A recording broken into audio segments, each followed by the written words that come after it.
big, silent, dangerous. He wasn't a schemer like Myung-gi. He wasn't a leader like Gi-hun. Dae Ho was the muscle, the enforcer, the kind of man who didn't need words to scare you, just a stare and a clenched fist. In the unforgiving world of Squid Game, violence isn't just allowed, it's part of the rules. But even in a place where survival means stepping over the bodies of others, some players cross a moral line. Dae Ho was one of them. As chaos broke out in Season 3, Dae Ho became one of the most violent contestants. He beat weaker players to death, carried out executions, and turned survival into a blood sport. But what if Squid Game wasn't fiction? What if the law stepped in?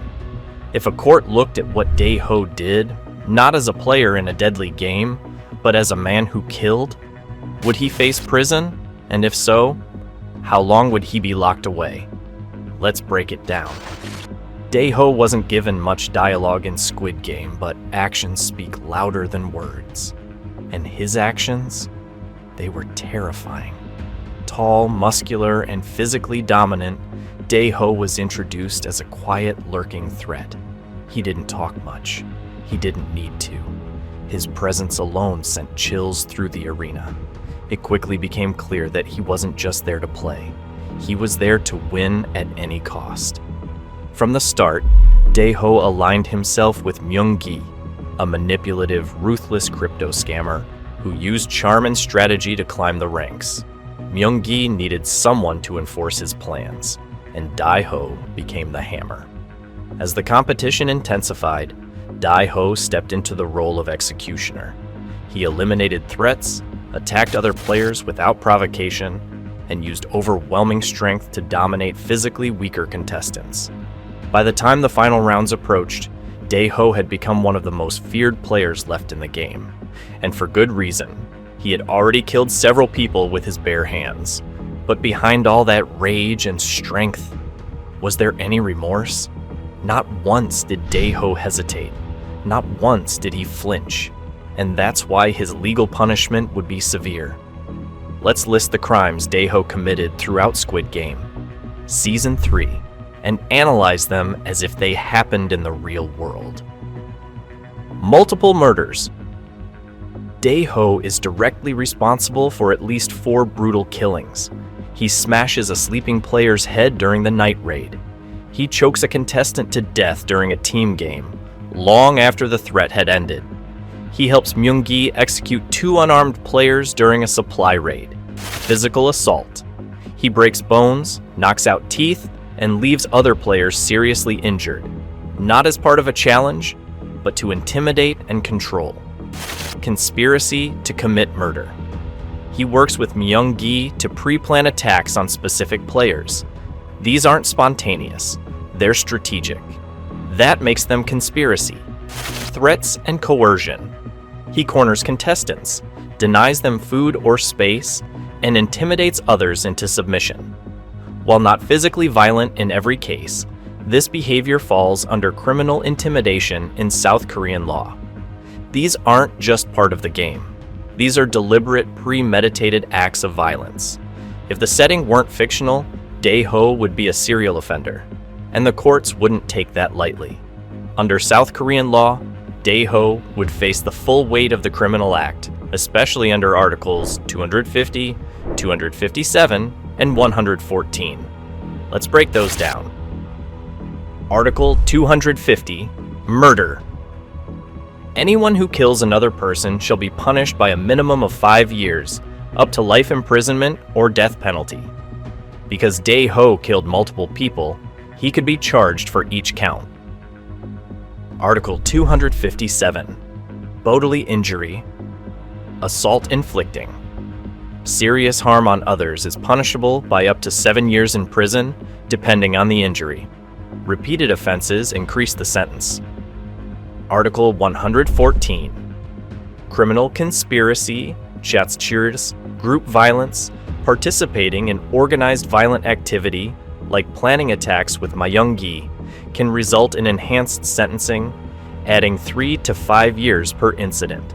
Now, South Korea has cumulative sentencing rules. That means judges can stack prison time for multiple crimes, but typically, fixed-term sentences are capped at 30 years.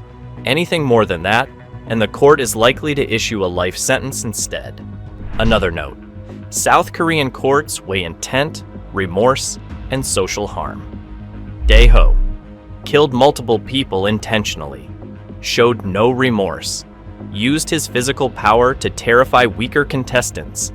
That would land him at the top of the sentencing scale. And in some extreme cases, like gang-related murders, courts have even considered capital punishment, though it hasn't been used since 1997. Let's look at real-life South Korean cases that resemble Dae Ho's situation. 2013, gang violence case in Busan. A gang member who fatally stabbed two rivals and beat others received life imprisonment. The court noted the brutality and lack of remorse. 2016, Itaewon stabbing case. A man stabbed a stranger in a club fight. He was sentenced to 20 years, even though it was a single death. And he claimed it wasn't premeditated. 2020, Jeju Island serial assault case. A man who assaulted and killed 3 women over a week was sentenced to death, though later appealed to life imprisonment. The court said the pattern of violence showed complete disregard for human life. Organized crime cases. In situations where 2 or more people plotted violent attacks, even non-killers in the group often received 15 to 25 years for conspiracy and group intent. In all of these cases, one thing is clear. Premeditated, repeated violence leads to severe punishment, especially when done as part of an organized effort. Dae Ho's actions match those patterns exactly. He planned, attacked, killed, and never apologized. In the eyes of the law, that makes him not just dangerous, but beyond rehabilitation. Combined, that gives us a theoretical total sentence between 95 and 125 years. However, South Korea's maximum fixed-term prison sentence is usually 30 years, unless the court opts for life imprisonment, which allows for incarceration until death, with parole eligibility only after 20 years, and even that rarely granted for violent offenders. Let's explore how the court might weigh both sides. Aggravating factors. Multiple victims. Each murder worsens the overall severity. Premeditation. Killings were often planned, not reactive. Excessive force. Many victims were unarmed or incapacitated. Gang-like behavior, part of a coordinated effort with Myung-gi. Lack of remorse. He never apologizes, panics, or resists violence. These are major red flags in sentencing. Mitigating factors. Possible coercion or fear of retaliation if he defied Myung-gi. Low education or social background. Possible factors courts consider. Game environment. Extreme stress. Manipulated setting. But here's the truth. Courts do not excuse murder just because someone else told you to commit it. And although Squid Game is fictional, in real life, even people acting under pressure are still held responsible, especially when they chose to carry out violence willingly. For Dae Ho, the aggravating factors overwhelm any possible excuse. He wasn't manipulated, he embraced brutality. Based on all legal precedents and the scale of his crimes, Dae Ho would receive life imprisonment under South Korean law. He would be found guilty of multiple counts of murder, assault, and criminal conspiracy. And he would almost certainly be sentenced to life in prison with no realistic chance of parole. In the end, Dae Ho chose violence again and again. And in a real court, that choice would cost him everything. How long would Dae Ho's prison sentence be? Life imprisonment, no parole, no second chances.